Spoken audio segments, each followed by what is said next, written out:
Ayun. So, good evening guys. Ngayon po ay Tuesday, August 19, 2025 at mahina pa rin yung blue chips natin. Nag-dow yung index. Oh.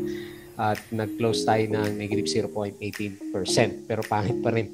Sa tingin natin yung galawan ng majority ng mga big caps natin kasi meron naman tayong 1.22 billion net foreign sale. Ayan. So, tamang-tama yata ito sa ghost month natin, di ba?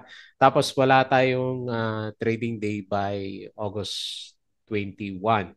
Long holidays pa tayo, 2021. No? Hindi naman, no? May Friday pa. No?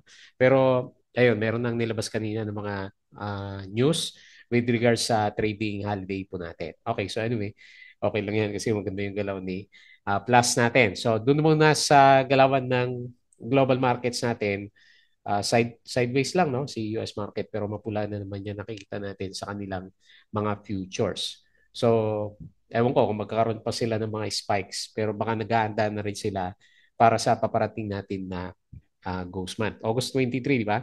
Yung official daw na ghost month natin. Parang ganun din, ganun na rin yung gustong puntahan ng, ng PSC market. Tapos doon sa bandang crypto, sideways lang si crypto natin kasi nasa 115K pa rin si Bitcoin. So dito sa Philippine markets, balik ulit tayo dito. So medyo pangit yan yung galawan ng mga blue chips kasi makita mo dito si Meralco, nag-drop ng 2%, BPI 1%, ICT negative 2%, and then si ayan, Converge. Saan ba pupunta si Converge? Negative 3% ulit, tapos si PLDT negative 0.54%. So baka pinilit lang na iakyat yung ibang mga blue chips. Kaya nga, madalas, ako naman yung personally, yung mga trades ko dito sa market is nakatutok dito sa mga, syempre, wala sa blue chips, nandun tayo sa mga small caps or dun sa mga outliers na stocks natin. So marami tayong nakuha. Ayan, so sharing tayo ngayon. Marami tayong nakuha na magagandang trades. So unang-una sa, ayan, sa mga bago tayo pumunta dun sa pinaka sharing lang bago tayo pumunta dun sa pinaka lecture or study natin for today. So maganda kasi yung kuha natin dito kay San Miguel Corporation. So siya yung una na nakuha natin. So nag-close ako kanina, nagbenta na ako dito kay San Miguel Corporation. Hindi ko na naabot yung 8% niya. So hanggang 4% lang kanina plus kahapon.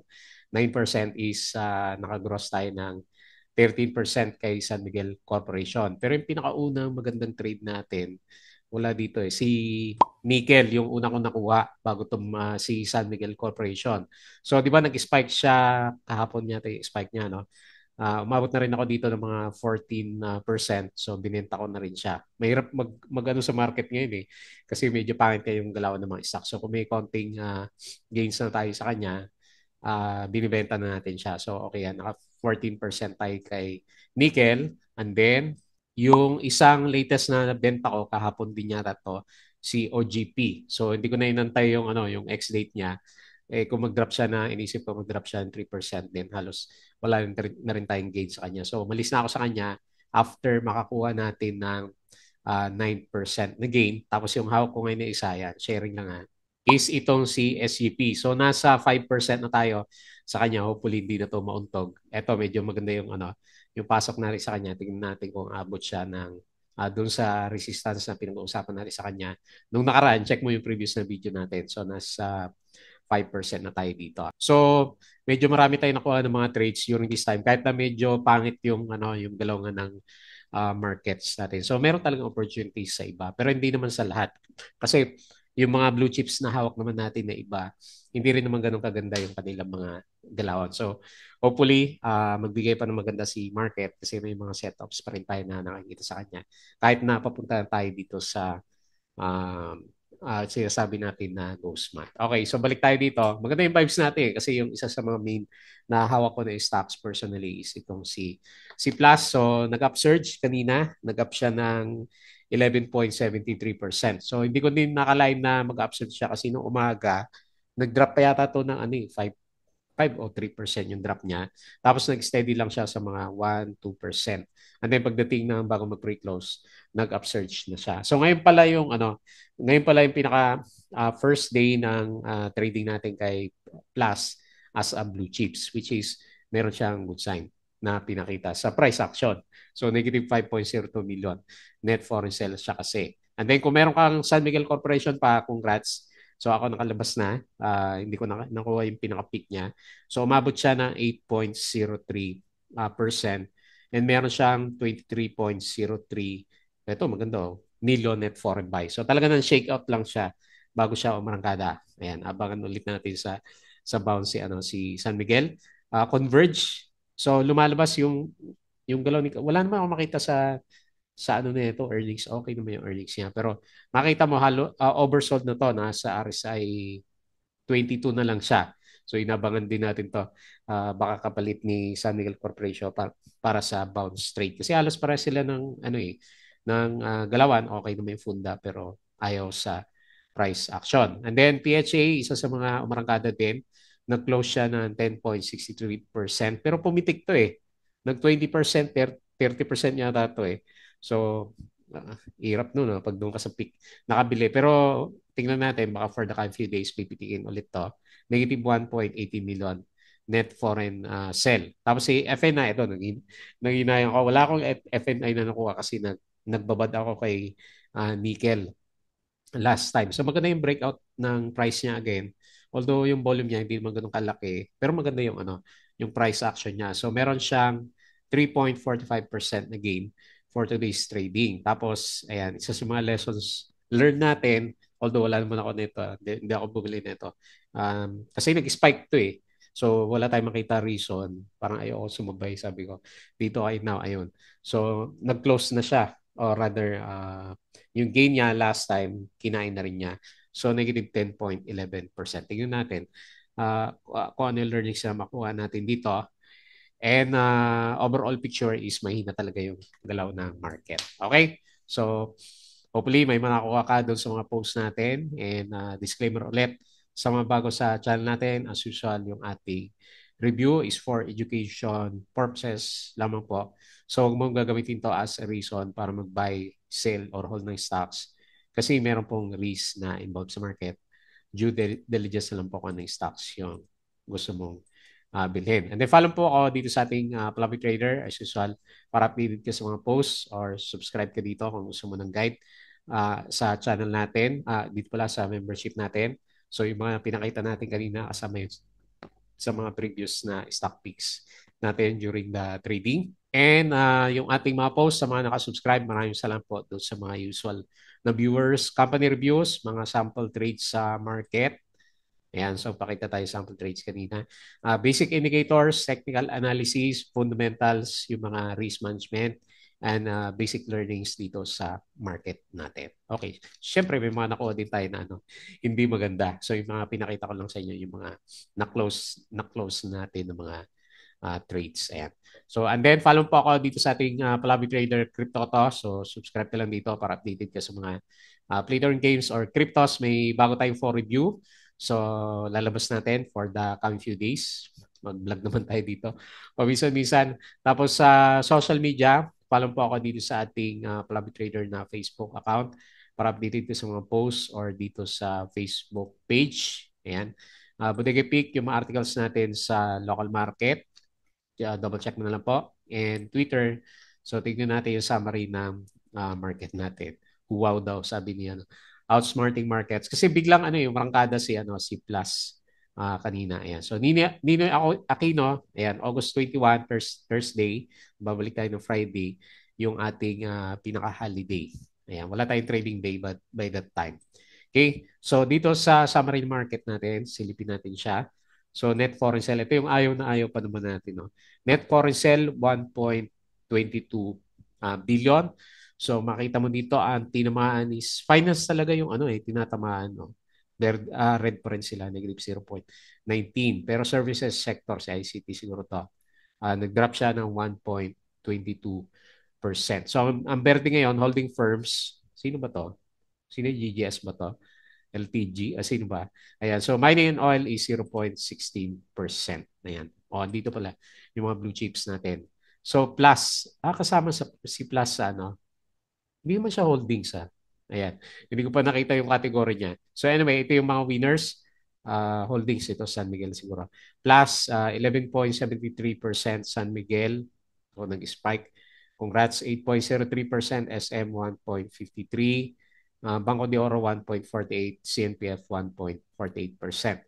So na may bounce sa tingin natin si Converge, negative 3.45%, Meralco, negative 2.66%, ICT, negative 2.18%, Pure Gold, 1.86%, BPI, negative 1.46%. So mas marami po yung nalaglag for today's trading.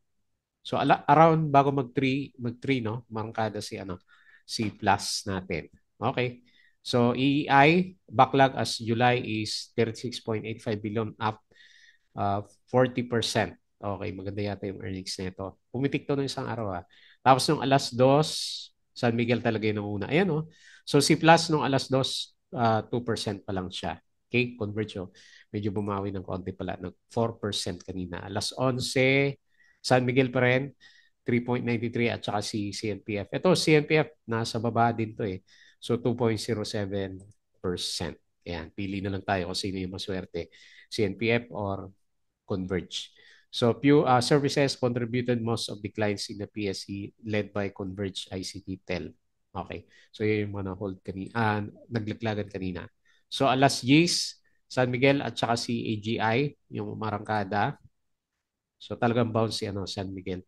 SMPH as a play on the Philippine Consortium story. Ayan, so ang dami niyang, sa kanya pala to, pati si pala, no? Ace Hardware, no? At saka IKEA, no? Ang dami niyang hawak na stocks. Alas 12, San Miguel pa rin, at saka si AGI, Converge, at saka si ICT, yung bumabagsak. SSI, pumitik din po kanina, is navigating a turbulent first half as muted consumer appetite and tricky technology transition dented earnings. Okay. So Jollibee, ayun, nag-up siya. Kahapon pala to. Record sales as China business begins recovery. Okay. So hindi ko nakuha yung summary ng global markets natin. Ayan. So, patalasas po ulit yung mga gusto ng guide sa Philippine markets. Sali lang po kayo dito sa Patreon channel natin or doon sa YouTube. Same lang po yun. So, kung ano yung mga trade natin stocks, yung mga shinare natin, example po yun. Okay? So, balik tayo dito sa galawan ng market. So, hindi maganda, no? Kasi gap down yung, nag-gap down yung index, tapos para mag-breakdown kanina. So, buti nila medyo may sumalba sa kanya, si Plus, di ba? Sinalba daw niya yung, buong index natin. Pero nangangamoy pullback talaga, lalo na may holiday na naman. Kasi hindi pa rin nagbabago yung trend. Ayan, downtrend pa rin yung pinapakita ng mga indicators natin. So, maswerte na kung yung mga na pinakita natin, magkaroon ka ng mga isolated trades. Kasi majority naman talaga mahina during this time. So, 6,277.67 yung close, negative 0.18% and 1.22 billion net foreign sale. Kamote yung mga alaga natin na big caps. Okay? So, sa mga winners, plus, syempre, yung alaga natin, nako, pabalik na naman. So, ang dami niya, ang lakas ng volatility niya, no? So, kung medyo, ewan ko lang, kung na-timingan mo, 1, 2, tapos 3 beses na malalaki yung mga galawan. So, nag-close tayo kanina 11.73. Tapos, yung next na mover natin, si PHA. So, laki ng titik niya kanina. Tignan natin kung ano tong, kung meron ba tong reference na pupuntahan for the coming few days. So, 10.63%, San Miguel 8.03%. Ang ganda oh. So, napaaga yata yung take profits ko sa kanya. Si, okay, sino pa? AP, ayun oh, breakout din siya. 3.49% and konti na lang yung for mga penny stocks tong malalaki yung galaw. MRC, yun, may forma din pala to.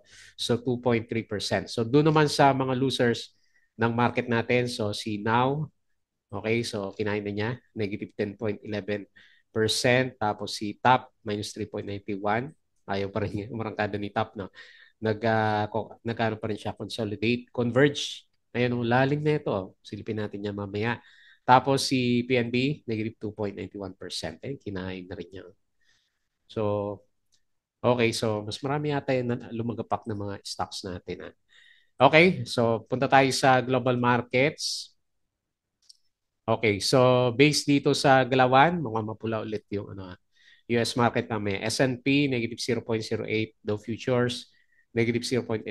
Nasdaq, negative 0.04%. Okay, so kagabi, mix lang yung galawan ng US. And then yung bumbawi na, European stocks, maganda. And dito sa Asian markets, medyo mix lang yung galawan natin. Okay, so dito naman sa crypto, sideways. O, bumabawi siya ng konti, no? Meron pa rin mga mapula. Sideways na lang. So, Bitcoin, 115K.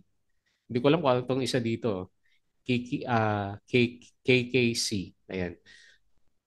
Laki 3,000% yung change niya. Ethereum, 4,290. XRP, $3. BNB, 844. And Sol, 181 naman. Okay? So, balik tayo dito sa index. And unahin natin pag-usapan si Plus. O, gumaganda na yung trend natin kasi nagkaroon tayo. So itatas ko na ulit yung support kasi may obvious na breakout sa MA20. Nag-breakout yung candle natin kanina eh. Hopefully, may kasamang foreigner dapat eh. Kaya lang wala eh. Baka share buyback na naman to. So RSI 50, on the way po siya para magkaroon ng breakout. So gumaganda na. Yung mga nakikita natin ng future. So kailangan panindigan mo talaga. Kung hindi, shake out ka lagi dito. So cut loss ka, and then balik ka, balik ulit. Tapos cut loss ulit. Tapos balik, di ba? Kung medyo mali yung timing mo kay Plus. Ayan. So, negative 5.82 million net foreign sell. Ayan. So, ganyan muna. Ang hirap tansyahin, no? Kung, okay, pero sige, i-ano natin, close the gap. Yung target muna natin bago dito sa uh, dito sa MA 100 natin. Tingnan natin kung mag-close the gap tayo sa 36 pesos. Kasi maganda naman yung pinapakita ng price action niya. Okay? Tapos, okay, next natin si San Miguel Corporation. So, ganda ng closing na ito, no? Lakas ng bounce. Ba't nga ba ako napabenta kanina? Tagal. Natagalan dito sa 63 yata kanina. Kaya sabi ko baka pwede ko nang iset yung TP and then na-hit naman yung sell natin kanina. Okay. So meron tayong temporary support dito. Sakto, no? Lumampas siya sa resistance. Or pwede kaya Fibonacci na lang to. Parang pwede sa Fibonacci to eh. No, reverse Fibonacci siya. So base dito, 50% is dito sa Ito yung pinaka-support niya. Ayun. Nag-resist sa 0.5 Fibonacci. Pero kung sakaling may galaw ulit tayo bukas, ang sabi niya is dito sa around 68 pesos. Okay, pwede. Pwede, no? Maganda makita, mag-bounce siya dito sa MA20 and then saka natin malalaman kung didiretso. Pag dumiretso to, panalo yung mga nag-gold sa kanya. Ayan, so ako mag-abang na lang ulit ako ng pullback ni San Miguel Corporation. So naka-recover na dahil sa medyo maganda yung galaw niya. So nag-up siya ngayon ng 8.03%. Nag-recover yung RSI niya. Pero below pa rin siya ng RSI 50 level and then okay na rin yung galaw ng MACD formation naman niya. Okay? So nag-up siya, rather net foreign buy 23.03 million net foreign buy. So malakas yung bounce niya pero para makabalik siya dito, kailangan niya ng kailangan niya ng balita para may balik dito sa 76. Ito yung pinakamalakas na resistance, MA 100. Ayan. Unless may catalyst, pwede natin butasin ulit yung MA 100 niya. Ayan. So, yun lang muna. Abangan mga holders natin sa kanya. Next, Converge. So, galawang din to. Kailangan, nasaan yung bottom? Bottom ay inabangan natin. Kasi ang lakas ng niya. Kung titignan mo siya, so bumagsak, nag-close siya 14, meron siyang 3.45% loss and 55 million net foreign sell. So nagsisell pa rin yung mga traders na sa kanya. Pero ang RSI level niya, anong value na to? RSI 23 o 20, sabihin mo na. Ano ba? 21. 21.88 yung RSI niya. So yung pinakamababang RSI niya, tingnan natin historically is umabot pa siya ng RSI 17. So medyo malapit na yung bounce siguro nitong si Converge. So tingnan natin hindi pa siya nagcapitulate eh. Kasi malalakas pa yung yung selling volume niya. Makita mo yung volume. Dapat nag-capitulate na to eh. Pero para malaman natin kung mag-capitulate siya, dapat meron siyang doji. Doji followed by green candle. So yun yung inaantay natin kaya ano, kay Converge. Okay. So lalim na galaw niya. Wala naman tayo nakitang negative news eh. Ayan oh. Maganda pa naman yung ano niya, yung earnings niya. 6.81%. Hindi natin alam kung parang ang strategy din nila diyan is parang kay ano, kay San Miguel Corporation no, antayin na ma-shake out karamihan and then saka papasok yung mga volume ulit dito. So anyway, lagyan ko na lang siya ng kasi ang pinaka-support niya, kung titingnan ko lang dito sa kaliwa, medyo malalim siya, nasa 12. Ayan, 12 oh, andito oh, pinaka-support level natin sa kanya na malakas. Eh medyo malalim yan. So, yung gagawin natin. Antayin na lang natin yung Doji na lalabas sa kanya. So, hindi ko muna lalagyan ng support ha. Currently, nasa support naman. Kaya lang kasi bearish yung ano eh, itsura ng candle natin. Okay? So, falling knife muna as of this time si Converge. Next, PHA. May balita ba kay Pusit natin? Pusit daw eh, PHA. Di ba, Squid Pay yung pinag-usapan dito. Wala tayong ibang good news na ano nakuha sa kanya. Okay, ano ba to? Okay. So baka ito yung catalyst niya. Ayun o, annual. Palalabas pa lang na annual earnings. 4,000%. Na trading hold ba to? Hindi naman diretso naman yung ano niya.